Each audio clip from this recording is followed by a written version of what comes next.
There was electricity. It was spine-chilling. For National League playoffs between Houston and Philadelphia were, without question, the most action-packed league championship series in history. Great athletes, they rise and they get the job done. You got the feeling that those games could go on and on and on, like a heavyweight championship bout where both fighters can withstand punches. This was a real bunch of battlers and people that weren't lovey-dovey to each other all the time either. This was not the good ship Phillies, you know, this was not a happy bunch of people. There was such a chip on the club's shoulder that it worked to our advantage. It was almost like we weren't going to be denied. No matter what happened, we weren't going to be denied. We were playing for a lot then, and the object of the game is to win the game, and you have to do whatever you can. We had 25 guys that wanted to play. We didn't have 3 or 4 happy to be on the bench. We had 25 guys who wanted to play. It's such a trite saying. Yeah, we did it for our fans. It was truly for all of us. The love affair between the Philadelphia fans and that ball club was something I'll never forget. My name is Dallas Green. A baseball life can be filled with equal parts joy and equal parts heartache. The prestige and glamour of the big leagues are often balanced by countless lonely hours away from home. But if you're lucky, with a lot of sweat and hard work, you eventually get the taste of glory. In the fall of 1980, I got the taste of glory. Yet glory can be very hollow unless it's shared. That autumn, I shared it with 25 men who would run through a brick wall to win a ball game, with a staff of dedicated coaches who knew what it took to win, with an owner and general manager as close to me as family, and with a few million people who call themselves Phillies fans. These were our glory days. This is our story.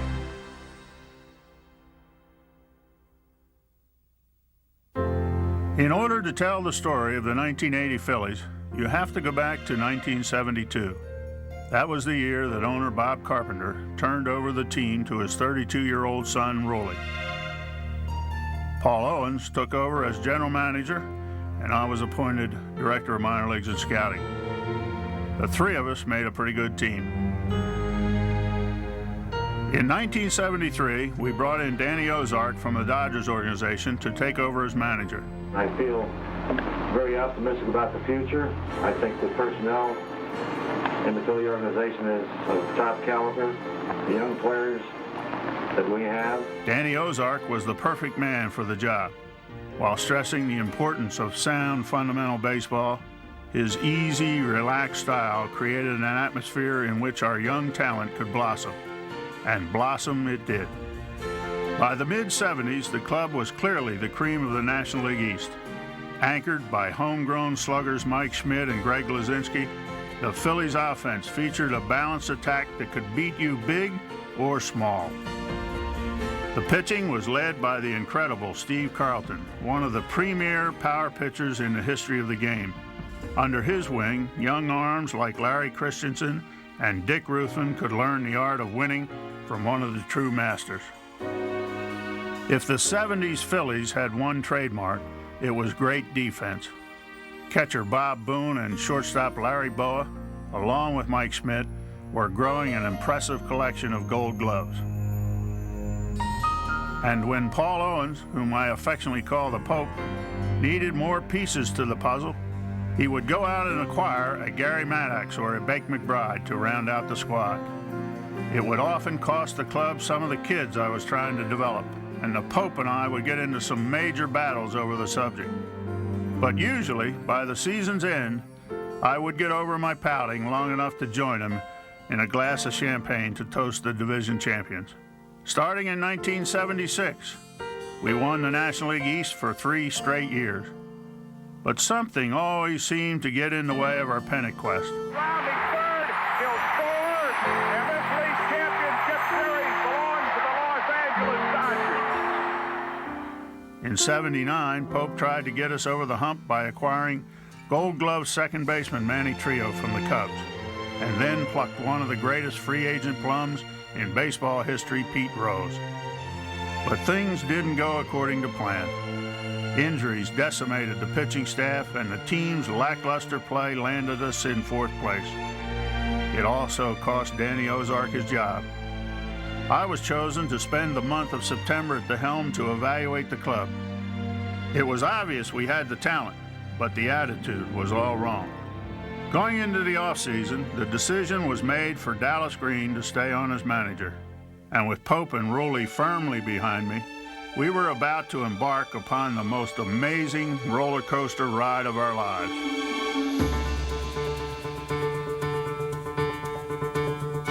The best way to look at the 1980 season was to see how many obstacles we had to overcome. And one of the first hurdles was resistance to change.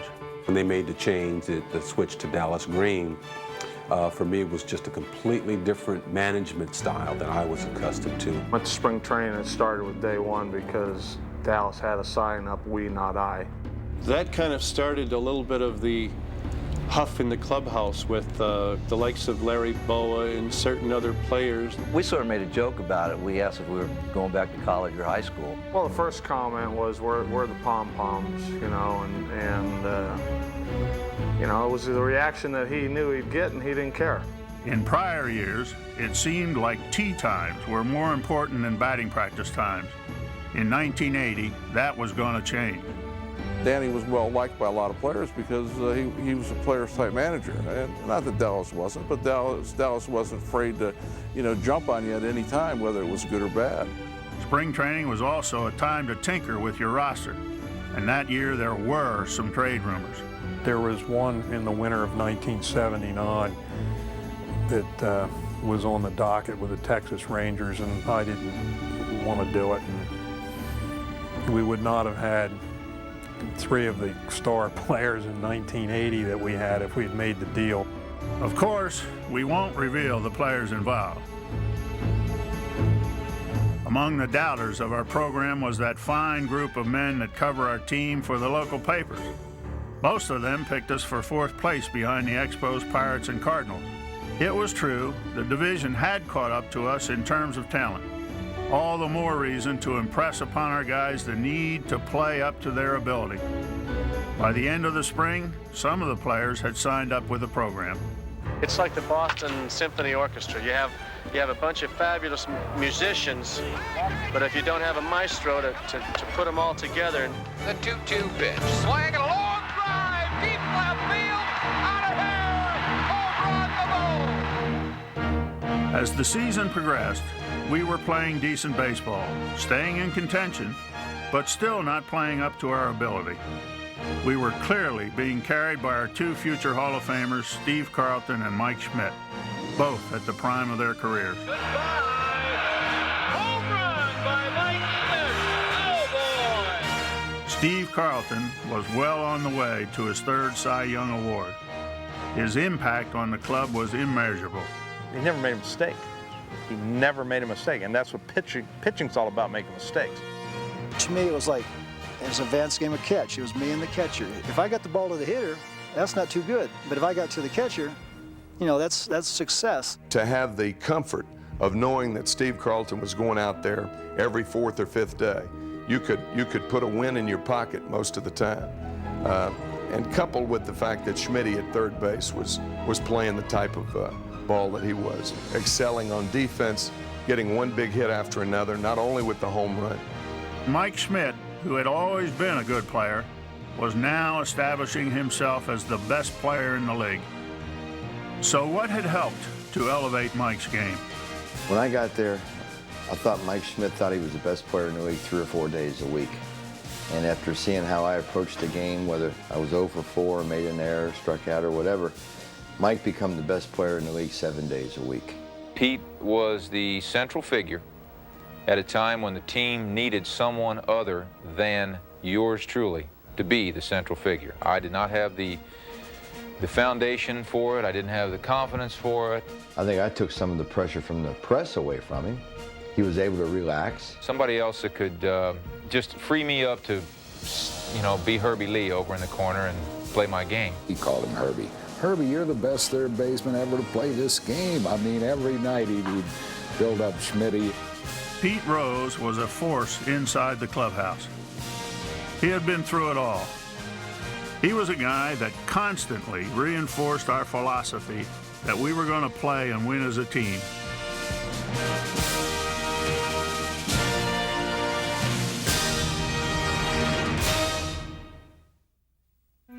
On May 22nd, another obstacle presented itself as a proposed player strike threatened to cancel the season. Only a last-ditch compromise between the players and the owners delayed the labor problems another year. Don't even like to think about that.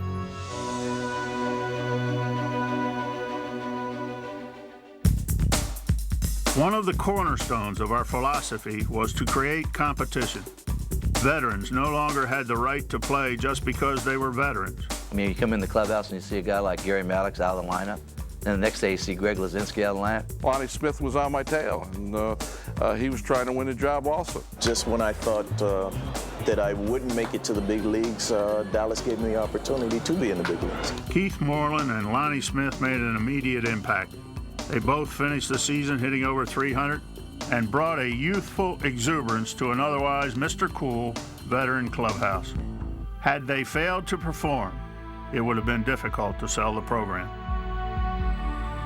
Other young players like starter Bob Walk stepped up and got the job done. We kind of had a little bit of pride among ourselves that, we might not be, the elite guys that are going to carry this team, but when it comes time for us to do something, we're going to, do the best we can. The bullpen was filled with kids like Dickie Knowles, Warren Brewstar, and Kevin Saucier. The naysayers said we had too much youth to contend, but I guess it just proves that you don't have to be old to have character. And with this volatile blend of rookies and veterans, we were always looking for leadership. The bench was where we found it.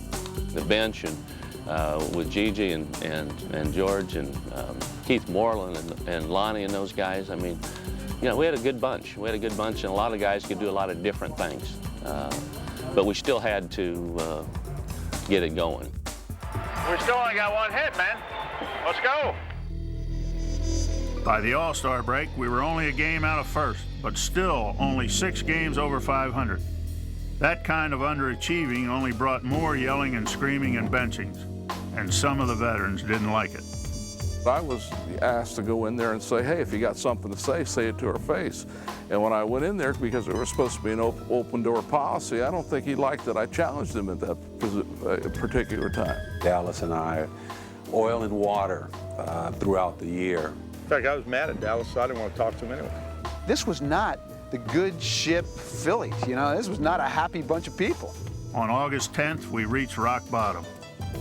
We lost a doubleheader to the Pirates to complete a 4-game sweep and put us 6 games behind the Pirates and the Expos. And in between games, Dallas let them have it. I remember Bill Conlon, the writer who was covering it, said, I didn't need to get access to the clubhouse. He says, I heard it all the way down the hallway. He probably had the best clubhouse airing out of anybody. The decibels were up and the bleeps were heavy. I was sick and tired of their Mr. Cool approach and told them all that if they didn't want to play the way we wanted, they could turn in their uniforms. End of story. After that doubleheader in Pittsburgh, everybody wrote that team off. That kind of clubhouse tirade is risky. Sometimes the team will just quit on you. But to their credit, those guys looked themselves in the mirror and started to play hard. By the end of the month, we were just a half a game out.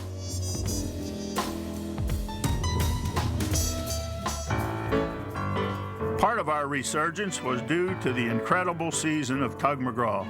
After coming off the disabled list in July, Tug was virtually unhittable. All I had to do was agree on the sign from the catcher and just put in my mind what I wanted to do and just let my body cash the checks. And with his screwball personality, he seemed oblivious to all the clubhouse tension swirling around him. But there was still one more firestorm brewing. The Pope came with us on the last coast trip of the season and still saw a lack of concentration from some of the veterans.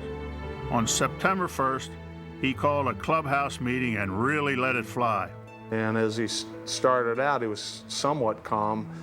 And as he got into it, his right leg was bouncing so much, he was getting so mad.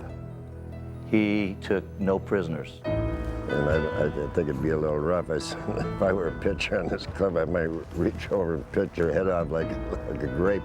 I'm saying, Pope, slow down here. You're going to have a heart attack. And boy, Pope went off, and I'd never seen him do nothing like that. So I was kind of sitting in the back of that meeting going, wow. Oh, I've been yelled at before. Pope and I are good friends as well, but, you know, he challenged me to a fight.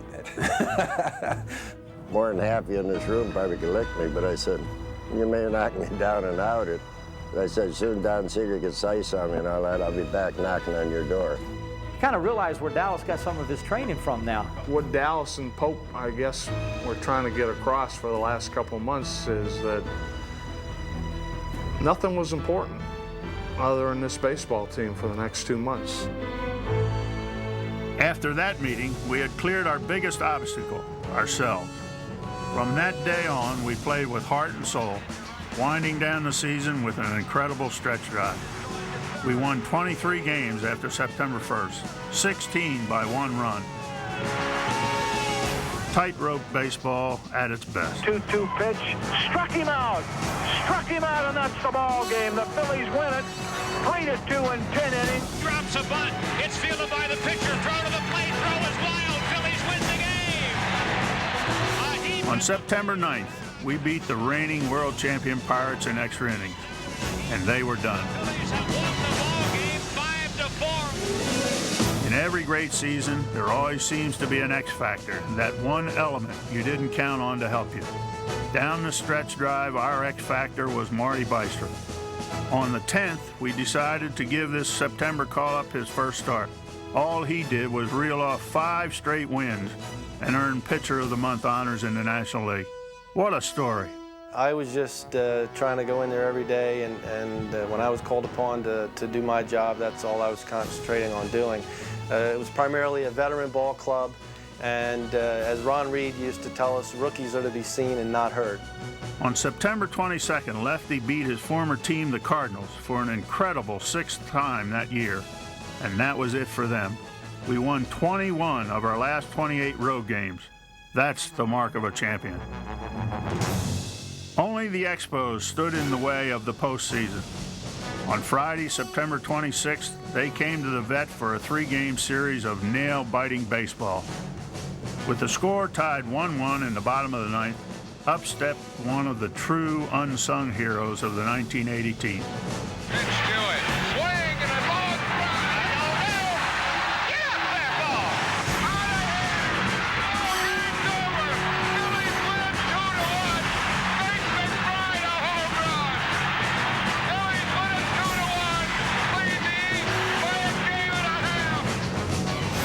We had 4 against the Cubs at home and a 3-game set in Montreal for all the marbles. All we did was sweep the Cubs, including a nail-biting game that featured a 2-run Cubs rally in the top of the 15th, only to be followed by a 3-run Phillies rally in the bottom. Swing and a ground ball, base hit. Phillies win it 6-5. Maddox scores. Trio delivers with a drive. With 3 games left, we were dead even with the Expos, and there seemed to be a certain air about the ball club. I think we went into that series with such an attitude that we overcame anything that we did wrong. It was eerie almost, because on that plane trip to Montreal to win the regular season, it was like, what a confidence bunch of players. It was like, this series is over. When we went to Montreal, it wasn't, I don't know, it was just a feeling, just a personal feeling that they had no chance. I think a lot of that is Pete Rose and the fact that he instilled confidence in the club.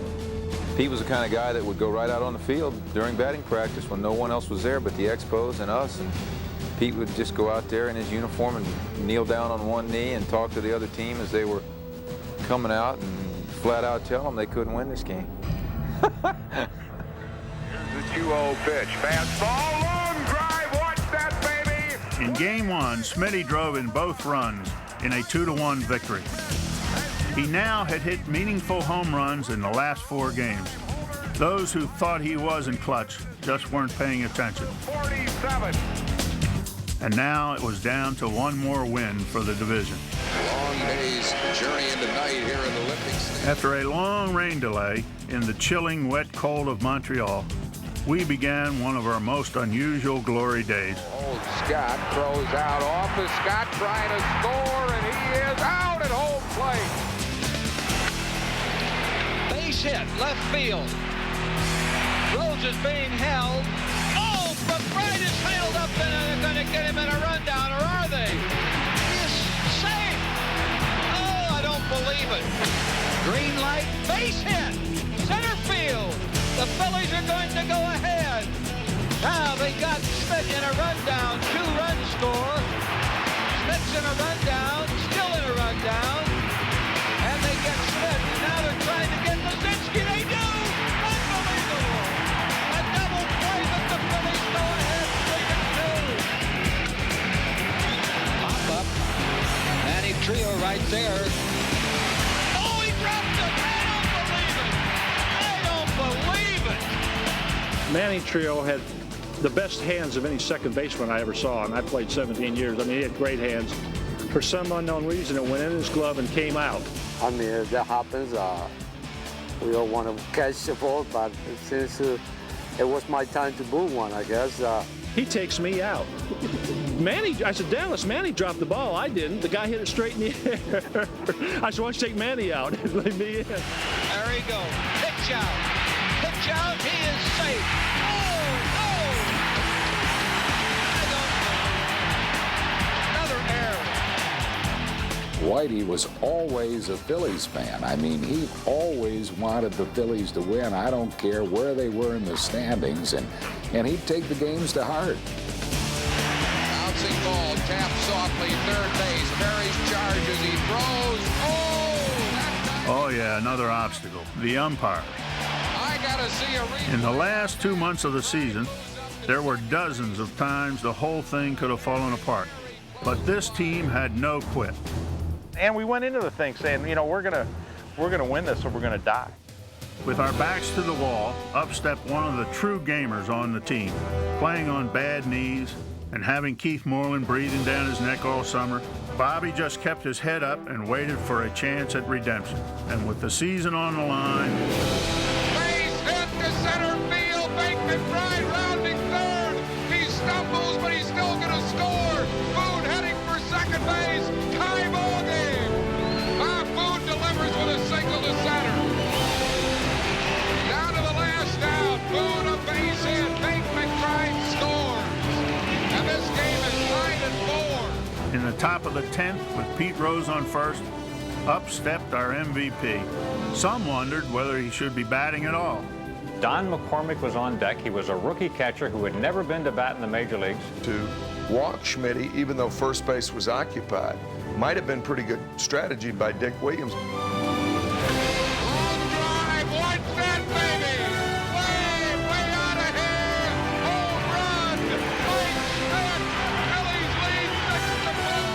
I remember saying he buried it. I don't know why, because he hit it so hard. I guess it was a home run off the bat. Long drive to left field. He buried it. He buried it way back. Out of here. Home run. Mike Schmidt puts the Phillies up 6-4. And the Phillies greet Schmidt at the plate. Mike clasps his hands. He shakes hands with all of his teammates. What a wild scene in Montreal. This one was a no doubt about it right off the bat, so I just pulled out he buried it. I don't think I ever said it before, and I don't think I've said it since. And of course now a lot of people, well, why did you pitch to Schmitty? Well, it's pretty obvious why you pitched to Schmitty, because Pete was on first and there's no place to put him. You don't want to put that run at second base. I mean, Dick Williams would have been shot then. Then we gave the ball to Tugger, who was in an incredible groove. Magnificent job McGraw has done. Since July 17th, his earned run average is about 0.38. Just an incredible second half.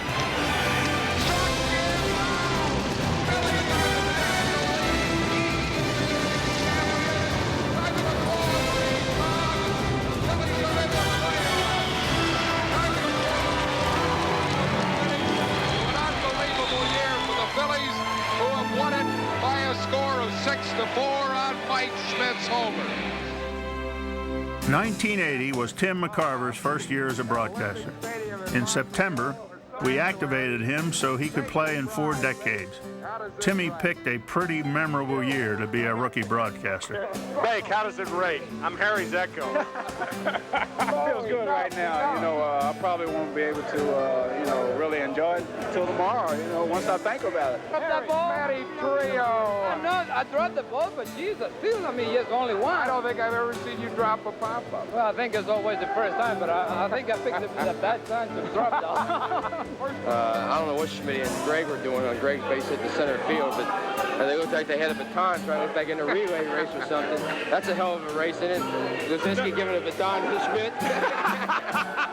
Harry, I'll tell you why it was the most gratifying, because it's the best baseball these guys have played since I've been around. The best. So, that's about it from Olympic Stadium in Montreal, where the Phillies clinched it. The Eastern Division, winning 6-4 on Mike Schmidt's 2-run E11th inning home run. Doug McGraw winning it. Gene McCurdy, I'll need a new blazer next year.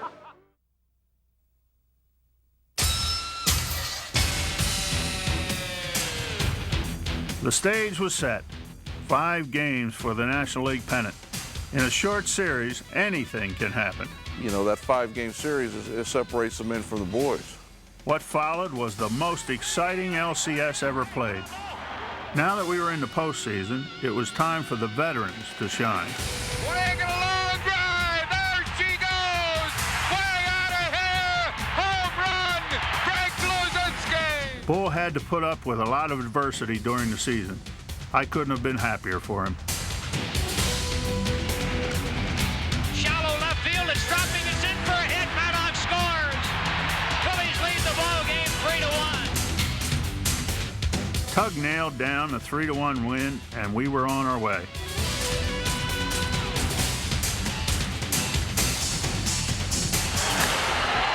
into center field. Base hit. Lonnie Smith heading for home. Cedeno's throw. Smith safe there. Maddox in second. Phillies have tied it at 3 on a clutch hit by Gary Maddox. Game 2, we hit another bump in the road. Tied 3-3 in the bottom of the 9th, Bake McBride represented the winning run at second with 1 out. Hit. McBride held up, though, and the bases are going to be loaded. McBride not sure if the ball was going to be caught or not. That winning run never scored. The Astros scored 4 times in the 10th. After the game, third base coach Lee Elias shouldered the blame. It appeared to me that Bake didn't break like he should have, or maybe I was just being a little cautious, whichever one presented into my mind at that time. But I held him up, and Puel threw a strike to the plate, and to this day, in my heart, I don't think he would have scored. A Philadelphia native and one of the finest baseball men I've ever met, nobody felt worse than Lee on the flight to Houston. Game 3 was obviously pivotal. And gentlemen, in my opinion, this game is it. I think whoever wins this game is going to win this thing. I don't agree. Okay. I don't Why? agree. I think you got to win 2 more to win it, Harry. No kidding. Whitey was right. We somehow just had to win 2. Our next obstacle was knuckleballer Joe Niekro. He got him with a knuckleball. So Rose goes down. Larry Christensen had pitched in pain all year. There was some doubt as to whether he would even make the postseason roster. But after a couple gutsy performances in September, LC proved to be sound and took the ball in Game 3. For 6 innings, LC matched Niekro pitch for pitch, using his stellar defense to bail him out of trouble. Then he turned it over to the bullpen.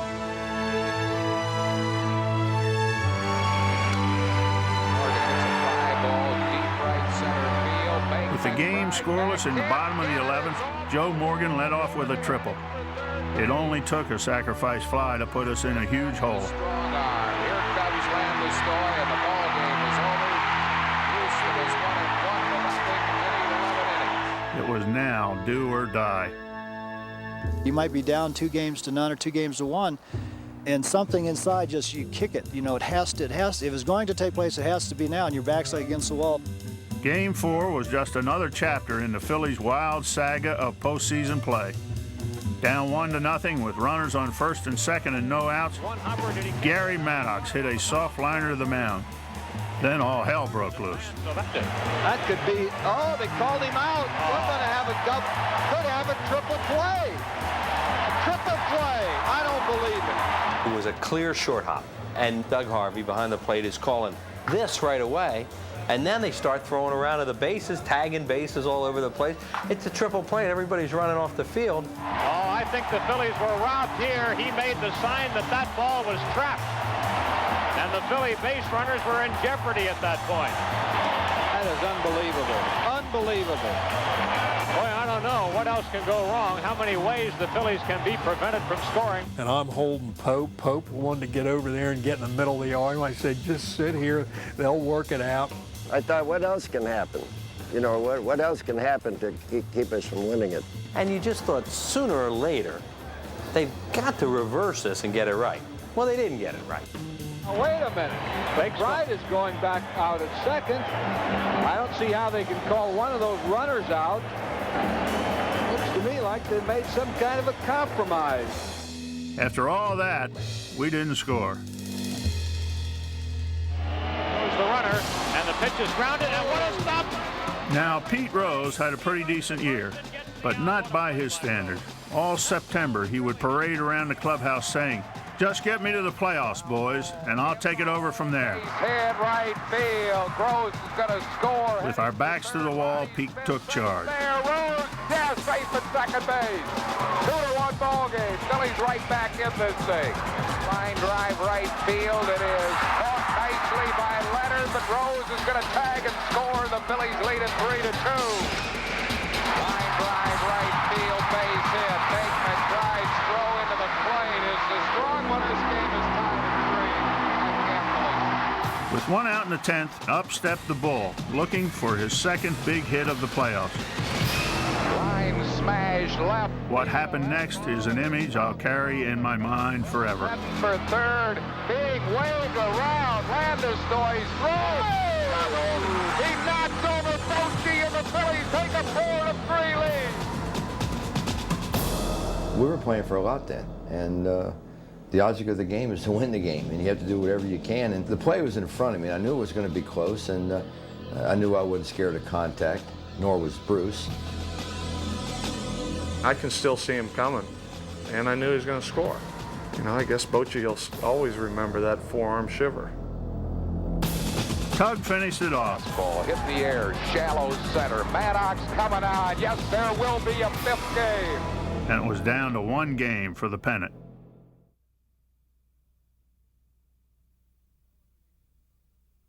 No other game summed up the 1980 Phillies better than Game 5. With the whole season on the line, what better way to start things off than with a rookie in just his 6th big league start? If anything works in Marty Bystrom's favor is that he just doesn't know what's going on down there. Dallas came in after the 4th game and said, "You got the ball tomorrow." So I had no idea until after the 4th game. And maybe that was a blessing, you know, somewhat, that I didn't have a lot of time to think about and prepare other than that night. I had all the confidence in the world in Marty Bystrom, and he didn't let us down. In the 2nd inning, Bill Verdon opted to pitch to Bob Boone with 2 outs and a base open. Boone, a base hit center field. Matty Trio scores. Maddox is going to score, and the Phillies lead it 2-1. So not walking Bob Boone cost Bill Verdon a couple of runs. I often wondered if that managerial decision had been made by a Philadelphia manager, and you'd ended up losing the game. That manager might as well pack his bags and leave town. There's Bill Verdon. You'd be 10 ahead, 10 behind. You'd never see a change in his expression. Reminds me of my old 6th grade English teacher. Who would that be? Lillian Wadsworth. I don't know about Lillian, but this series was driving me crazy. Sometime during the stretch drive, Manny Trio and Bake McBride muffed a relay play that cost the team a run. The two of them went out for hours and practiced balls hit into the corner. That's why we preached teamwork. By Manny Trio. Behind the plate, Bob Boone was simply a rock. Trio hard has it. Manny makes the play to first, safe. He is out at the plate. The Phillies have gotten another out at the plate. The man took hit after hit and never came out. I was blessed with a high threshold of pain. But I was so fortunate playing in my career that we didn't have MRIs. If I'd had MRIs, I wouldn't have played near the number of games we played, but X-rays couldn't see the little cracks in the things. In situations like that, all the pain goes away. I mean, if it's not broken, you play. These championship series are inhuman, are they not, Rich? A lot more pressure here than the World Series. You know, the World Series is like a social event compared to this. The amount of gloom is disproportionate to the amount of glee you get when you win. I mean, after the amount of money, too. Ball hit well. Gapper. Walling scores. Art Howe with a triple, and Houston leads it 5-2. Suddenly, the Astrodome had turned into a house of horror. Just the sheer noise of the place was unbelievable. It was like the loudest sound I had ever heard. It was as you just ducked your head and thought, I'm just taking a break here from life. Just stop this noise. I swear to God, I thought the Astrodome was going to fall down. That's how noisy it was in there. But it didn't intimidate us. Now we had to overcome our biggest obstacle yet, Nolan Ryan, who had an incredible record after taking a lead into the 8th inning. Stranger things have happened, though, Rich. We got 2 innings. We were behind 2 runs last night. But the team that wouldn't die was not about to roll over. On his part, the big thing right now is to keep things intact. Pete came up to me and said, if you get on, we're going to win. I said, I'm going to get on. Boa line drive, base hit. First, Boa single. Then Booney legged out an infield single on 2 bad legs. And it's going to be safe all around. Phillies have 2 men on base and nobody out. Then up came Greg Gross with the most important little hit of the series. Gross a bunt. It's a good one. Nolan Ryan, no play anywhere. A bunt single. Greg Gross and the Phillies have loaded. With Ryan on the ropes, here comes Pete Rose with all his bluster, having a great time in the glare of the spotlight. Pete worked a walk, and Nolan was gone. Comes in to score. It's a 5-3 ball game. Bases still loaded. Keith Moreland drove in a run. Little bouncing ball tapped. And with 1 out, our best player came to the plate. We needed a sacrifice fly to tie the game or hit to put us ahead. We needed something from me, and I struck out.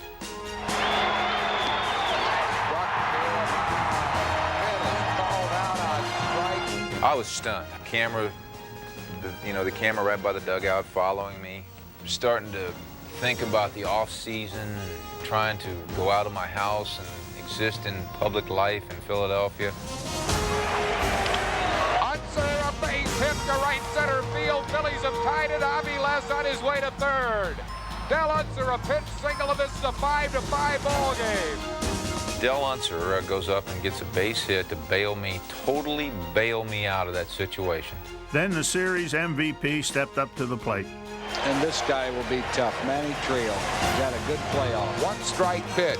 Trio, a line drive, fair ball, left field line. Aviles scores. Here's Del Unser being waved around. He's going to score.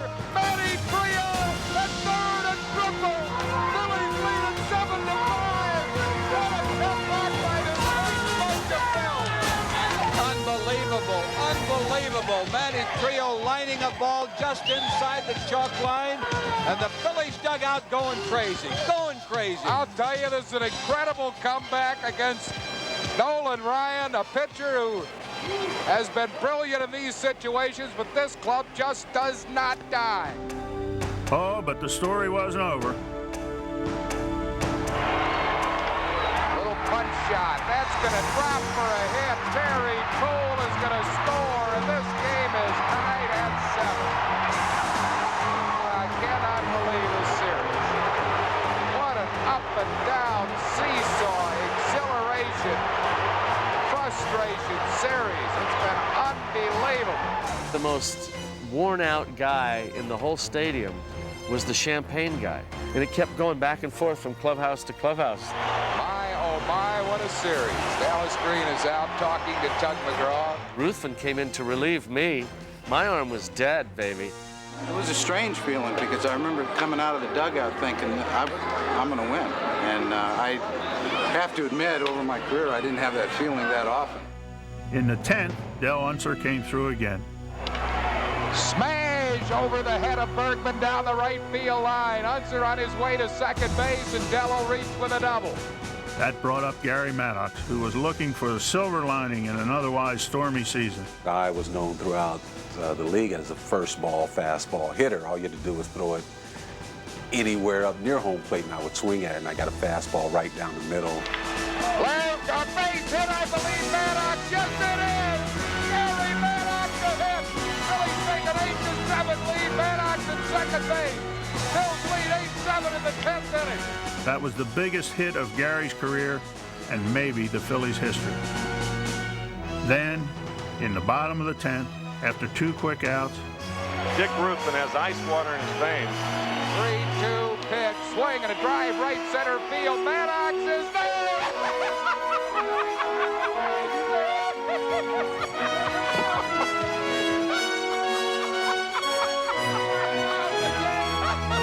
I started laughing hysterically.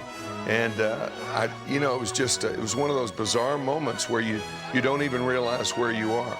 You're just so giddily happy. It's every kid's dream to be carried off the field on the shoulders of his teammates. And so that was a special time for me. Gary Maddox, you're beautiful. You are beautiful, buddy. A winning hit right here. And I'll tell you one thing, they can't call me a bum in Philly now.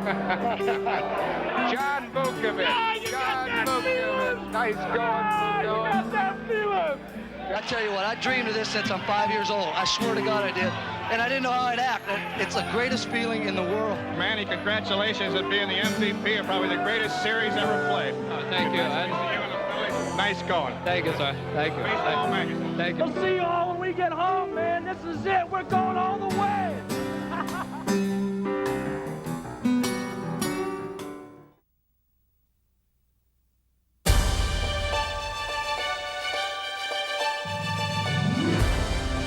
with all the excitement of the Houston series, we almost lost sight of the most important fact, that after 30 years, we had finally brought the World Series back to Philly.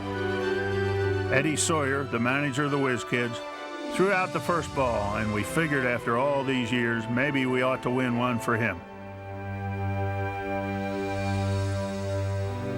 The Game 1 starter was rookie Bob Walk, the only logical choice after the playoffs had messed up our rotation. Kansas City quickly gave him a baptism by fire. Well hit, left field. Smith going back. That ball's out of here. Home run for Amos Otis. Deep right center field. McBride going back. Maddox going back. Home run. It really was kind of a situation that I was feeling, kind of poorly, I guess you'd say, after a couple innings, because, this is the big one. This is, the World Series, and here I'd put my team in a hole. In the third, Larry Bowen served notice that we weren't going to lie down for the Royals. You get a feel sometimes. I knew I could steal the base, but I'm not saying we were flat, but we just come off an unbelievable series in Houston, and we were just down a little bit. We were mentally, physically tired. Somebody asked me, what if you got thrown out? I don't even want to think about it, but it worked. It was just the kind of play we needed to jumpstart the offense. Booney knocked in the first run.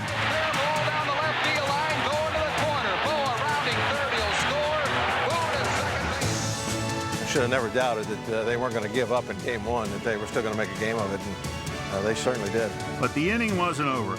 Pete Rose would always do whatever it took to get on base. After Smitty drew a walk, up came the guy who was in the middle of everything, Bake McBride. Swing it a long drive, deep right field, way back. It is out of here. Home run, Bake McBride. Phillies have taken a 5-4 lead. After that, we never looked back. Walk settled down and got the win. And you know who was on the mound at the end. 2 2-2 pitch to Willie Wilson. Swing and a miss. He struck me out. But because he has done so often, saves the first game of the 1980 World Series. Phillies win 7-6, go 1-up over the Royals.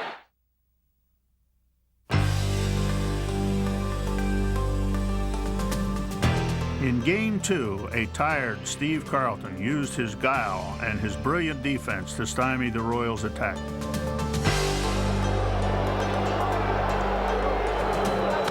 Line drive, base hit down the left field line. 1 run in. But in the 7th, the Royals broke through and took a 4-2 lead. They're going to hold him up at third. He's going to have the time. The Royals didn't seem to know how much adversity we had overcome in the last 2 months. 2 runs down the 8th against one of the top closers in the game, that was nothing. Piece of cake. Here's a pitch to Hudson. Swing and a drive into the gap in left center field, going all the way back to the fence. Here's Boone rounding third. He's being waved home. Boone scores. Hudson at second with a clutch pitch double. Lisenberry's pitch to McBride. Swing a high bounding ball over the head of Frank White. Base hit right field. Hudson scores, and the Phillies have tied it 4-4. Swing and a long drive to deep right field. Off the base of the fence. Frank McBride is being waved around. Here's Frank White strolling. He is saved at home plate. Phillies lead it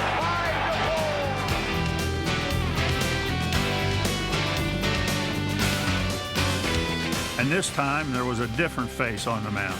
Finally getting the World Series, and now I got a chance to get a save in a World Series. You know, I've been watching that on TV my whole life. The 2-2 pitch. Swing and a miss. He struck Steve out. And the Phillies win 6-4 and now lead the Royals 2 games to 9. The whole city was in a state of euphoria, all except for a small group of men who brought Phillies baseball into our homes each night. Because of network rules, our broadcasters could not work the games. Total frustration because we are not allowed to do the World Series, and after following the team all year and through the League Championship Series, to sit and watch the game instead of calling the game was extremely frustrating. All of Harry's calls you hear during the World Series are recreations. But then again, Harry can recreate baseball better than most men can do it live.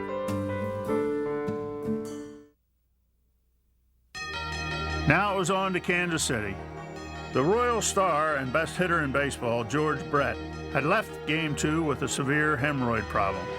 In Game 3, he served notice that he was back. This ball may be out of here. It is 1-0. Listen to this. Dick Ruffin gave us a gutty performance, and once again, we came back late in the game. Fastball, swing, and a high towering drive. This ball is out of here. Home run, Mike Schmidt. Seems like these Phillies really can't get going until they get behind. George Brett home run in the first inning gave the Royals a lead. Phillies came back. But with 2 outs in the 10th, Willie Mays Aikens drove a ball over Maddox's head. And the Royals showed that they had their share of character as well.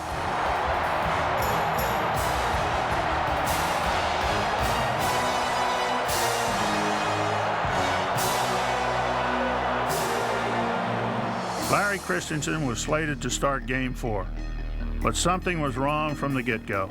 I was battling whether I should leave the team and go to be with my father, who was in a coma, had an aneurysm, and he ended up actually passing away a few days after the parade, and I did go home to him, but I did stay, and that is no excuse, but it was something on my mind. Extra bases. At least a double. He's digging hard. He's going to go for 3, and he'll make it. LC never made it out of the first inning, and the Royals held on for a 5-3 victory.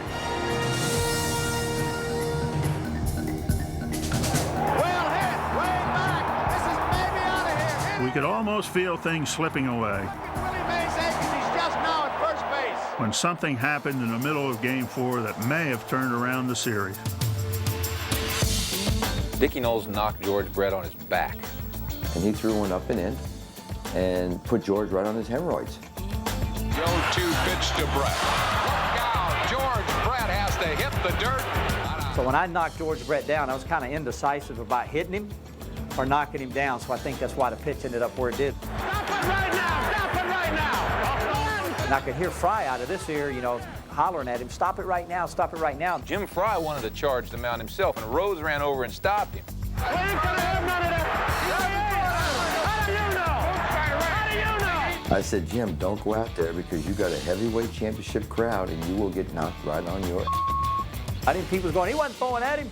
And I remember Fry going, how do you know? Pete goes, if he was throwing at him, it'd hit him. Now, it's hard to say exactly what effect that pitch had on the series. But I do know that the Royals only scored 4 runs in the next 22 innings. How about that pitch right there? You figure it out.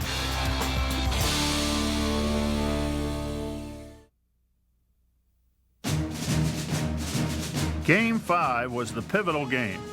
Bystrom held the Royals at bay until the 6th.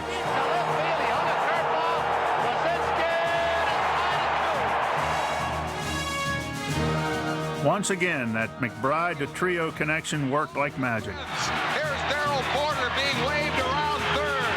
Manny Trio's relay throw, and Porter is out at home plate. What a great throw by Trio. More familiar territory. Down by a run in the 9th, and another mistake by the Royals. Jim Fry screamed at George Brett, move in, he might bunt. And there was no way I was going to bunt. There was no way I was going to bunt being down 1 run with the potential for a home run. Hot smash, Brett knocks it down. It's a base hit for Mike Schmidt. It was Dell's turn to shine once again. Swing and a smash past Akins and down the right field line. Mike Schmidt is heading for third base, being waved around third. Here is the relay throw to the plate, and Schmidt is safe at home plate. Phillies have tied the game here in the ninth. This was obviously thrilling, and we needed to kind of even it up and stop the bleeding and get back to Philly. And who could forget Manny? Quisenberry. Brett picks up the ball, throws, not in time. Hunter scores, and the Phillies lead it 4-3. By now, Tug's high wire act was getting routine. But with one swing of the bat, Al McRae almost turned the series around. Stands, Hunter there. Can't get it foul, just barely foul. Okay, bottom of the 9th, bases loaded. Only Tug McGraw could have scripted what happened next. The bat ended up rolling out right out to the mound, right at my feet. And he says, you know, like, throw me my bat. And I'm telling him, you come and get your bat. You put it here, you come and get it. And just as he went to reach for it, I gave him a boom, little jab right in the solar plexus.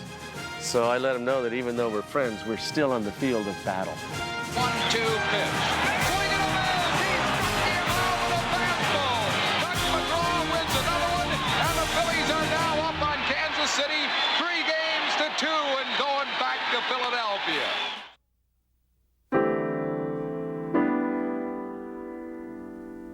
There was a different feeling around the city that morning.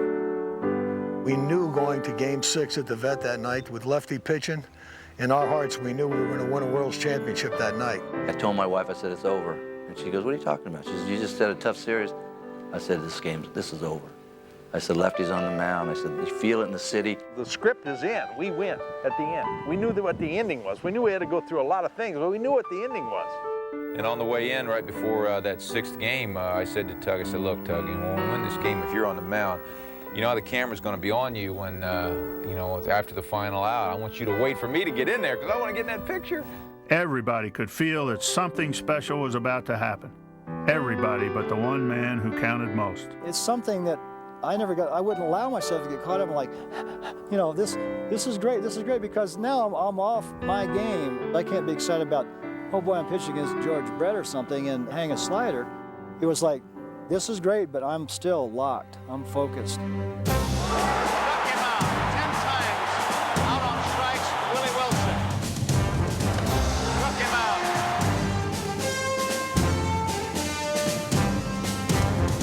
For 7 innings, Lefty toyed with the formidable Royals lineup. He blew it by him. Strikeout number 5.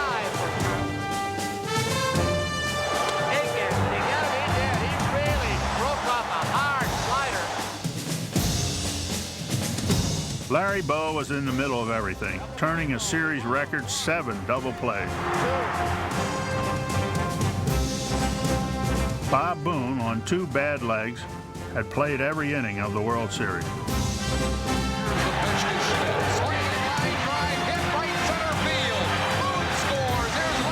Fittingly, Mike Schmidt drove in the game-winning runs, scoring the grizzled vet Bob Boone and the young kid Lonnie Smith. Oh yeah, a little show of emotion there. There I am at first base, pumping the old fist. Got another big hit, you know. But you know, that fist may never have been pumped hadn't those guys, Del Unser and Gary Maddox, come through with those big hits to pull me out of a jam. After 330 innings, Steve Carlton began to tire in the 8th, and it was tug time. I almost never got into that game. I almost had to go to the hospital because down in the bullpen, the police and the horses and the dogs were all gathering at that time, and the phone rang and Mike Ryan said, "Tiger, get loose." And I went to reach for my glove, and a German Shepherd had fallen in love with my glove. And I went to reach for it, and all of a sudden, man, that dog went, "Arr!" And I backed off, and I said, "You're supposed to be on our side." And so the cop pulled him away, and I got my glove, and the dog kept his eye on me after that, and I knew I had to pitch good, otherwise that dog might come out and bite me.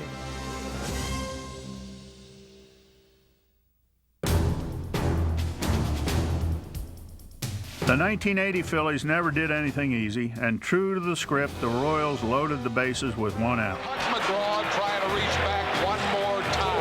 Swing and a high pop foul near the Phillies dugout. Rose and Boone both there. I saw the ball go up, and then when I saw Booney and Pete coming together, I said, oh, God, they're going to hit each other.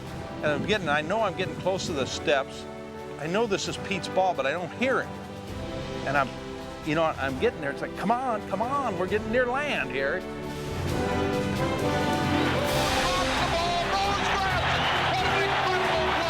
If you believe in baseball gods, you have to believe that that was divine intervention. And Booney made a great play to get there.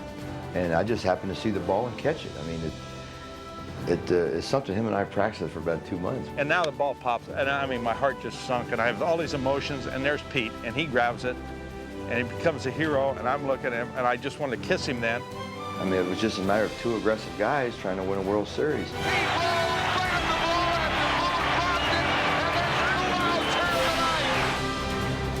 Bob and I both knew we wanted to go for a strikeout. It just seemed like a good kind of out to have at that particular point in time. We had such great success against Willie Wilson. Willie Wilson had 230 hits in the year, and Willie got in a funk where he was really struggling with good fastballs, right down the middle. Booney was working on Willie Wilson's mind, and I was going to work his timing over. Strike, Willie Wilson. I look around and there's policemen on horseback and dogs, and they're everywhere. They're lining the field. I looked over there at the end of our dugout, and I saw that horse, and his tail went up, and kaboom. He was not stadium trained. Right there on the turf. It's just despicable stuff. And I thought to myself, if I give up a home run here, if I don't get Willie Wilson out, that's what I'm going to be. To all the fans in Philadelphia, that's what I'm going to be, laying right there on the turf. I looked over by Dallas, and there was one of the German Shepherds with the policeman there. Now you see the Canine Corps in the backdrop. And the Canine Corps. And so this is the 9th inning, and I need a K. When you're keeping score in baseball, a K is a strikeout. And I said, there it is! There's my sign!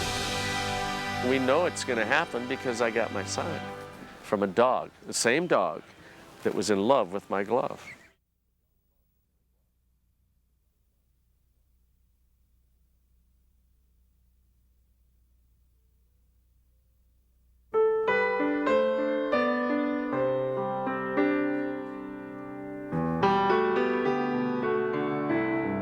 Every Phillies fan remembers exactly where they were at that moment. For all the players and all the fans, a million different memories. A true sweet spot in time. And in a perfect world, it would have been accompanied by a Harry Kalas call.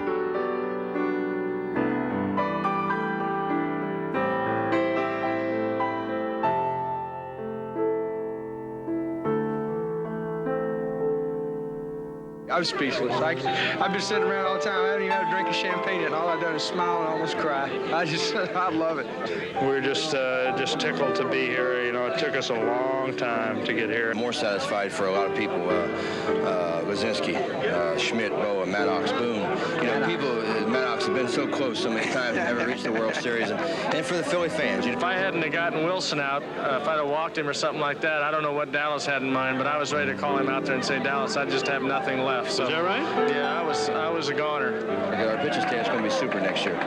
And you know, we're thinking about next year? Oh yeah, because see, he's like that. He drives us crazy. You know, what do you mean? That's why we never give up. Next year. Let's hope we're world champions. There's a lot of people in baseball didn't think we could be.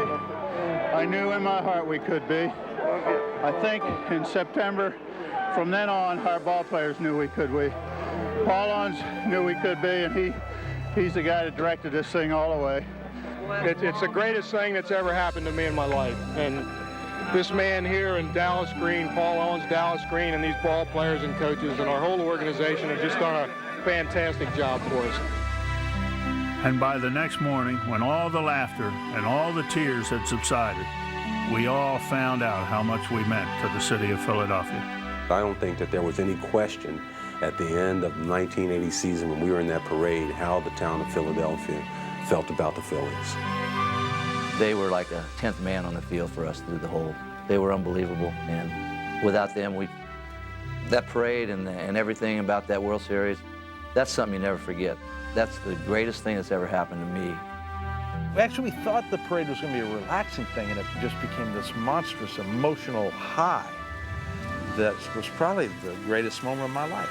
But all the way, there were people on light posts up in the trees, and they were still, a lot of them hadn't even gone to bed. They were partying, and they were screaming, and they were part of us. It was the greatest feeling in the world to have 1.5 million people up on that high float, throwing real flowers, not something you bought in a Woolworth or something. You have a sense of love for these people. You can understand their pain of not having anything like that for a long period of time. I don't think I could ever see a more awesome sight in sports. Just seeing the same expression on 1 million faces. When we came around Patterson and made a right, and there was about another 80,000 people in that thing, I just started crying. I mean, it just was pouring, but it was happy crying. We love you. Thank you so much. Most beautiful fans in the country. 1980 Philadelphia Phillies, world champions of baseball. We now had in our portfolio, all of us, he's a winner.